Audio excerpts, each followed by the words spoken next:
Hi friends, இப்போ நம்ம ஒரு சூப்பரான அவரைக்காய் பொரியலும் வறுத்து அரைச்ச ரசமும் தான் செய்ய போகிறோம்.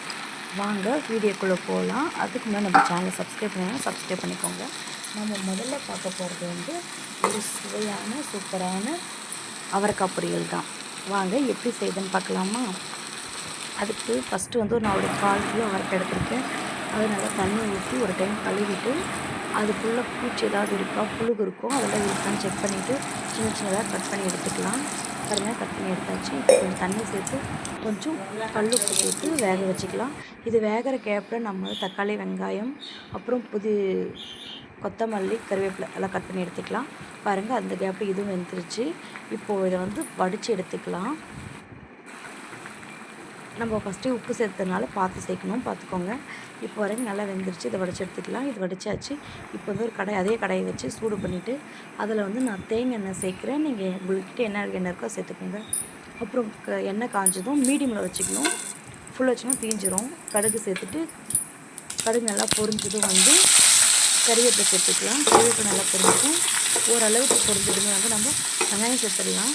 வெங்காயம் சேர்த்து வச்சு இப்போ நல்லா ஒரு கிளறி விட்டுக்கலாம். பாருங்க, இது மாதிரி கிளறி விட்டுக்கணும். உப்பு சேர்க்கும்போது தூள் உப்பு சேர்க்கணும். ஏன்னா கல்லுப்பு நம்ம வேக வைக்கும் போது சேர்த்துருக்கோம், கொஞ்சம் பார்த்து சேர்த்துக்கணும். பாருங்க, நல்லா வதங்கிருச்சு.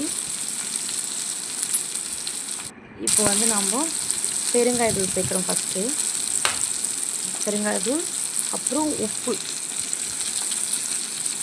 தூள் உப்பு சேர்க்கணும். கல் உப்பு சேர்த்தா அங்கங்கே நின்றும். தூள் உப்பு சேர்த்துட்டு அப்புறம் இஞ்சி பூண்டு பேஸ்ட்டு ஒரு ஸ்பூன் எடுத்துருக்கேன். போட்டு நல்லா மிக்ஸ் பண்ணிடலாம். இப்போ நல்லா கிளறி விட்டாச்சு. அதுதான் இந்த இஞ்சி பூண்டு பேஸ்ட்டோட பச்சை வாசனை போகணும். அது போன உடனே நம்ம தக்காளி ஒரு பெரிய சைஸ் தக்காளி எடுத்துருக்கேன். அதை நல்லா வதக்கி எடுத்துடலாம். பாருங்க, அப்போ வதக்கிட்டே இருக்கணும். விட்டிங்கன்னா அப்படியே தீஞ்சிடும். மீடியமில் வச்சுக்கணும், ஃபுல் ஃப்ளேம் வைக்கக்கூடாது. இப்போ தக்காளி நல்லா மசிக்கிட்டாச்சு. ஓரளவு பதங்காலும் மஞ்சள் அப்புறம் குழம்பு மிளகாய் சேர்த்து நல்லா வதக்கிடலாம். இப்போ நல்லா வதங்கிடுச்சு. இப்போ நம்ம அந்த வடித்து வச்சுருக்கோங்கள்ல அந்த அவரைக்காவை சேர்த்துடலாம். சேர்த்து நல்லா மிக்ஸ் பண்ணிவிட்டு ஒரு 2 மினிட்ஸ் விட்டுருங்க. 2 மினிட்ஸ்னால் அதுக்கு விட்டுறக்கூடாது. அப்போ கிளறி விட்டு லைட்டாக கொத்தமல்லி தழை தூவி ஸ்டவ் ஆஃப் பண்ணால் சூப்பரான பொரியல் ரெடி. கண்டிப்பாக ட்ரை பண்ணி பாருங்கள். அவரைக்காய் சாப்பிடாதவங்க கூட சாப்பிடுவாங்க. சரி, இப்போ அவரைக்காய் பொரியல் ரெடி ஆகிடுச்சு. அடுத்து நம்ம வறுத்தரைச்சி ரசம் வச்சுக்கலாமா? ரசம் உண்மையாக சொல்கிறேன், வறுத்தரைச்சி வச்சு பாருங்க, சூப்பராக இருக்கும். ஒரு டைம் ட்ரை பண்ணிக்கணும், பாருங்களேன். செஞ்சு பார்த்துட்டு ஒரு கமெண்ட் என்னவோ கமெண்ட் பாக்ஸில் கமெண்ட் பண்ணுங்கள். வாங்க வறுத்தரைச்ச ரசம் எப்படி செய்யணும்னு பார்க்கலாம். ஃபஸ்ட்டு ஒரு கடாயை வச்சு கடாயை சூடானதும் மெழுகு ஒரு 1/4 பங்கு மெழுகு, 3/4 வாசி சீரகம் எடுத்துக்கணும். அதில் ஒரு 4 வரமிளகாய் சேர்த்துக்கணும். இது மீடியமில் வச்சு வறுக்கணும், இல்லைன்னா தீஞ்சிரும். பாருங்க, இது ஓரளவுக்கு வதங்கிடுச்சு. இப்போ நம்ம 4 வரமிளகாய் சேர்த்துக்கிறேன். நீங்கள் காரத்துக்கு ஏற்ற மாதிரி சேர்த்துக்கோங்க.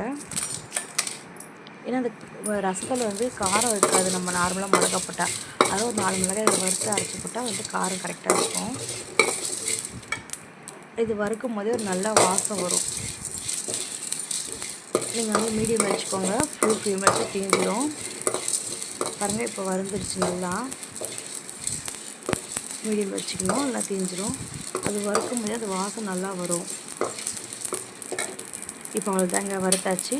ஸ்டவ் ஆஃப் பண்ணிவிட்டு இதை ஆற வச்சு மிக்ஸி ஜாரில் சேர்த்து அரைச்சி எடுத்துக்கலாம். பாருங்கள், நான் பூண்டு நச்சு வச்சுருக்கேன். மிக்சியில் போட்டு அரைச்சி நல்லா இருக்குது. ஒரு பெரிய சைஸ் லெமன் சைஸ் புளி எடுத்து கரைச்சிட்டு அதில் 4 தக்காளி சேர்த்து அதையும் கரைச்சிக்கிறேன். பாருங்க, நல்லா 4 தக்காளி கரைச்சாச்சு. பூனை இது நான் தான் சமைச்சிட்ருக்கேன். 3 மணிக்கு எழுந்துச்சி இது உட்காந்துட்ருக்கு. பாருங்கள், நான் தக்காளி பிசிக்கிட்டு இருக்க கேப்பில் பாருங்கள், தக்காளி நல்லா கைப்போட்டு கரைச்சாச்சு.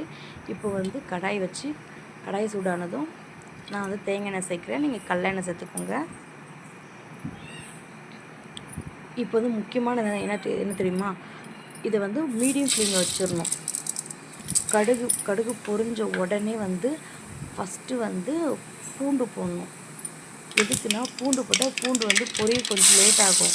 அந்த கேப்பில் நம்ம மற்ற எல்லா மசாலாவும் சேர்த்துடலாம். இல்லைன்னா மசாலா தீஞ்சிடும். அதனால் ஃபஸ்ட்டு அதை சேர்த்துட்டு அடுத்து உப்பு, அது பூண்டு சேர்த்துனோடனே உப்பு சீக்கிரமாக சேர்க்கணும். பூண்டு, உப்பு, மஞ்சள், கறிவேப்பிலை, அதுக்கப்புறம் நம்ம கட் பண்ணி வச்சுருக்க வரமிளகாய், அப்புறம் பெருங்காயத்தூள் சேர்க்கணும். முக்கியம் பெருங்காயத்தூள் சேர்க்கணும். அப்புறம் நம்ம அந்த அரைச்சி வச்சுருக்கோங்களே மிக்ஸியில் அந்த மிளகு சேர்க்கும், அதை சேர்த்துடலாம். சேர்த்து நல்லா மிக்ஸ் பண்ணிவிட்டு இப்போ வந்து பெருங்காயத்தூள் சேர்க்கணும். ஃபஸ்ட்டு வந்து சேர்க்கலான்னு இப்போ சேர்த்துக்கிறேன். நல்லா சேர்த்து மிக்ஸ் பண்ணிடணும். நல்லா வதக்கிடலாம். நல்லா வதக்கினதும் கண்டிப்பாக ட்ரை பண்ணி பாருங்கள். ரசம் வேறு லெவலில் இருக்கும். இது நம்ம வதக்கும் போது வந்து மீடியம் வச்சுக்கணும். ஃபுல் ஃப்ளேம் வச்சா தீஞ்சிடும். நல்லா வதக்கி எடுத்துக்கலாம்.